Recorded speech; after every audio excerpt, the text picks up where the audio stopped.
కొబ్బరి పాలతోటి చేపల కూర చేస్తున్నానండి. ఇక చేపలు తెచ్చిన పాంప్లెట్, చింతపండు అండి, మనకి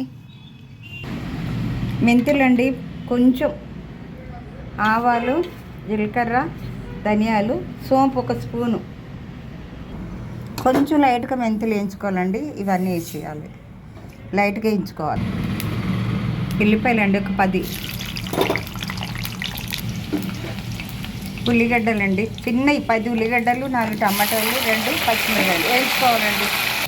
ఇవి వేయించినానండి, మిక్సీ పట్టుకోవాలి. ఇప్పుడు కొబ్బరికాయ అండి, పాలు తీస్తా ఇప్పుడు మిక్సీ పట్టి, వేగినవండి. ఇది ఇప్పుడు మిక్సీ పడతా. కొబ్బరి పాలండి, చింతపండు రసం అండి, ఉప్పు, కారం, పసుపు 1 స్పూన్నర. ఇది కిలో చేపలకండి పౌడర్ అండి, ఉల్లిగడ్డ, టమాటా, ఎల్లిపాయ పేస్ట్ అండి. ఇదంతా ఇందులో కొబ్బరిపాలండి, కలుపుకోవాలి బాగా. చేప మసాలా అండి, సగం స్పూను కలుపుకోవాలి.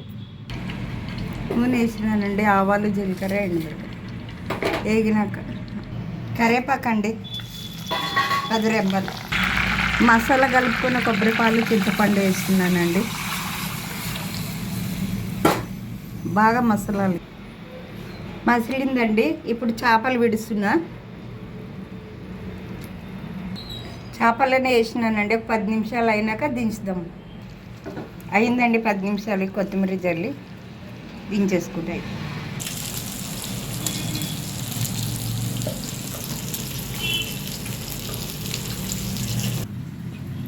టమాటా